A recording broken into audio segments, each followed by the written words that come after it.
Calcium সম্পর্কে যে কয়টা মজার তথ্য আপনাকে জেনে রাখা উচিত। যেমন আমাদের বডিতে কিন্তু 1 কেজি পর্যন্ত ক্যালসিয়াম থাকে। ম্যাক্সিমাম কিন্তু ক্যালসিয়ামের বডিতে স্টোর হওয়ার জায়গা হচ্ছে হাড্ডি বা বোনস। 2 নাম্বার মজার তথ্য হচ্ছে যে আমাদের বডিতে এই রক্তরস বা রক্ত এর মধ্যে কিন্তু মাত্র 1 গ্রাম ক্যালসিয়াম থাকে।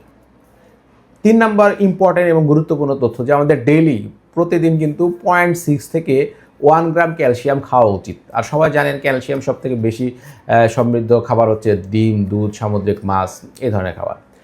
আর খাবারের সাথে শুধু ক্যালসিয়াম খেলেও হবে না, এর সাথে কিন্তু কিছু ফ্যাক্টর আছে যেটা ক্যালসিয়াম খাওয়ার পরে আমাদের এটা ব্লাডে যাবে বা হাড্ডিতে যাবে। এই ফ্যাক্টরগুলো কি? 1 নাম্বার হচ্ছে ভিটামিন ডি, 2 নাম্বার হচ্ছে ক্যালসিটোনিন নামে একটা হরমোন, আবার প্যারাথাইরয়েড হরমোন। এইটাও কিন্তু ক্যালসিয়াম খাওয়ার পরে বডিতে চুষে নিতে বা অ্যাবজর্ব করতে আমাদের হেল্প করে।